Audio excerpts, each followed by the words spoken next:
Itu kurang ajar, kufur. Rasul berkata kullu bid'ah, semua bid'ah sesat. Orang yang mengatakan bid'ah hasanah, ini ujung-ujungnya orang yang mau membenarkan tindakan-tindakan bid'ah yang dia lakukan dengan dalih bid'ah hasanah. Padahal demi Allah, pernah nggak Rasul bilang bid'ah hasanah gitu? Pernah nggak? Awaslah kamu dari perkara-perkara yang baru, muhdas, perkara yang baru dalam agama, bukan dalam kehidupan dunia, karena ia akan berkembang sesuai dengan tingkat berpikir manusia. Dan hindari perkara-perkara yang baru dalam urusan agama. Kalau dalam urusan dunia silahkan kalian sibukkan diri.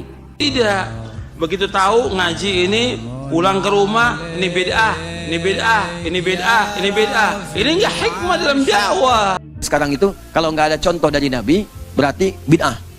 Yang nggak ada contohnya bid'ah. Dari mana Anda belajar kaidah itu? Apa semua yang nggak ada contoh itu bid'ah? Tidak. Nanti ada ukuran dalil.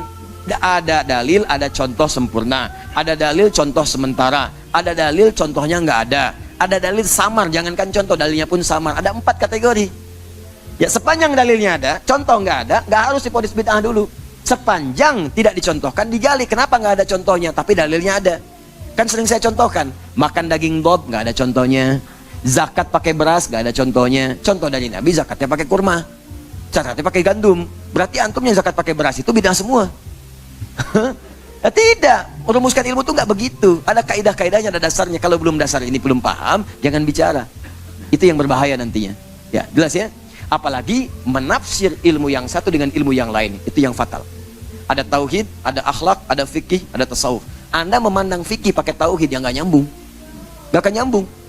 Ya, apa hukumnya? Kemudian misal, apa hukumnya saya pengajian di Monas misalnya? Ya, mau pengajian di Monas tapi dinilai dengan hukum tauhid yang nggak nyambung. Tauhid itu hukumnya hukum akidah. Hukum akidah nggak bisa dipakai menafsirkan fikih. Akidah itu hitam putih, nggak ada abu-abunya. Kalau fikih itu pilihan. Nah, tarihil ahkamul khamsah, pilihannya pasti satu di antara 5.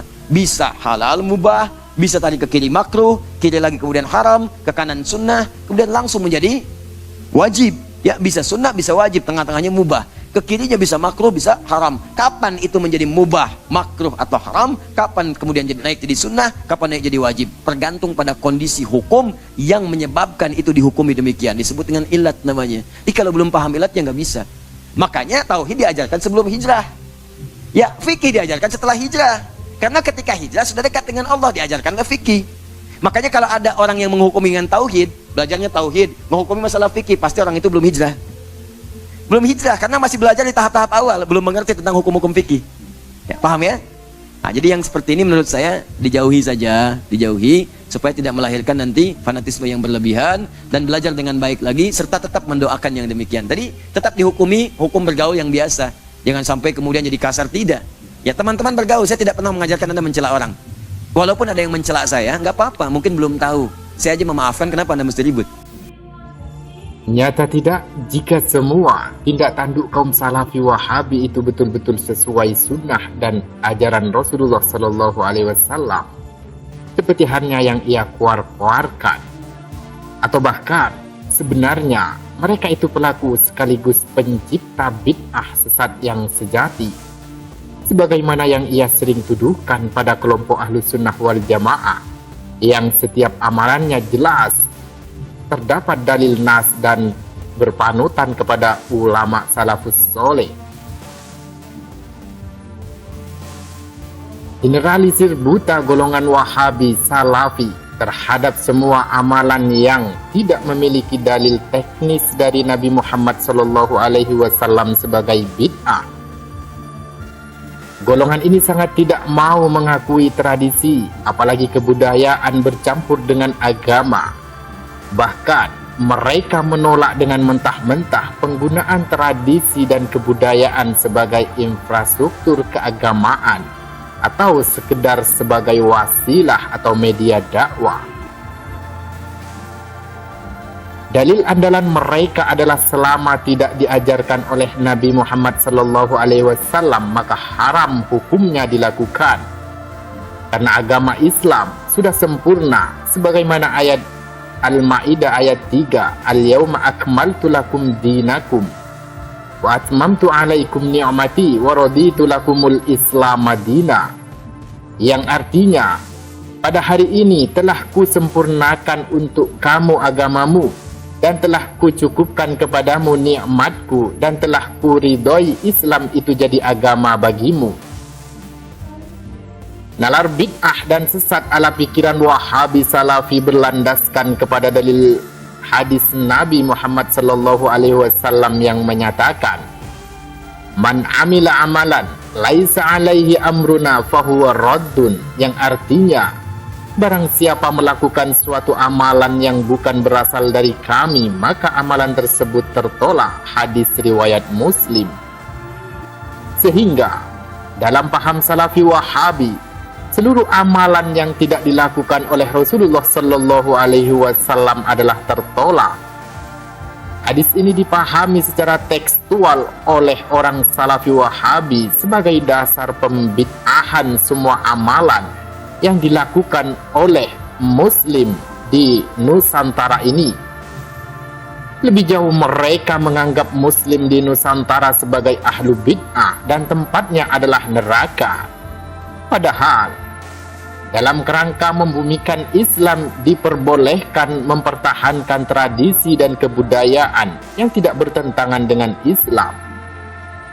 Dalam sebuah riwayat dinyatakan, "Laula anna qaumaki hadithu ahdin bi kufrin la asastul ka'bata ala qawaid Ibrahim," yang artinya, kalau bukan karena kaummu yang baru saja lepas dari kekufuran, akan aku bangun kembali pondasi Ka'bah sesuai dengan dibuat oleh Ibrahim. Hadis riwayat Bukhari dan Muslim. Konteks hadis ini sangat jelas bahwa Nabi Muhammad sallallahu alaihi wasallam mengakomodir atau membiarkan tradisi jahiliyah karena berpotensi menimbulkan gejolak masyarakat. Hobi menyalahkan Salafi Wahabi kepada kaum Ahlus Sunnah wal Jamaah sebagai contoh misalkan tuduhan bid'ah membaca bersama-sama wirid atau zikir setelah sholat fardu, yasinan, tahlilan, dan membaca yasin di malam nisfu Sya'ban. Salafi Wahabi sangat membenci wiridan atau amalan lain yang dilakukan secara bersamaan oleh sebagian besar kaum muslim dengan tuduhan sesat dan bid'ah. Namun, kebencian terhadap wiridan setelah sholat tidak menjalar kepada pandangan kebencian terhadap praktik menyalakan handphone setelah sholat. Jika wiridan, zikir bersama setelah sholat oleh Salafi Wahabi ditentang dengan keras, namun ketika menyalakan HP setelah sholat tidak pernah dipersoalkan, bahkan mereka ia lakukan.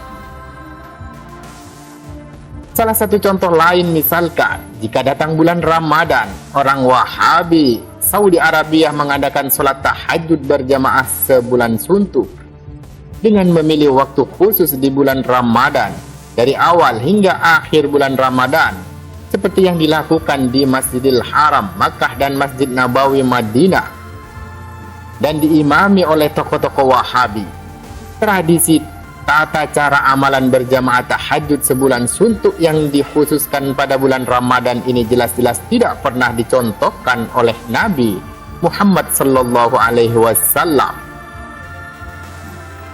Contoh nyata di Indonesia yaitu penerjemahan Al-Quran ke dalam berbagai bahasa seperti yang diterbitkan oleh Departemen Agama adalah termasuk bid'ah jika melihat definisi bid'ah oleh Salafi Wahabi sendiri. Namun, kenyataannya di Indonesia, terjemahan Al-Quran dari Departemen Agama ini sering dijadikan kitab rujukan bagi orang Salafi Wahabi Indonesia itu sendiri.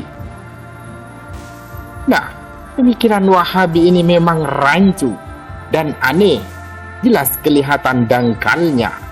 Ia mengaku penerus salaf, padahal kenyataannya ia ingkar terhadap pandangan dan perilaku ulama salafun as-solih, dan tak jarang pula ia mereka sesat-sesatkan.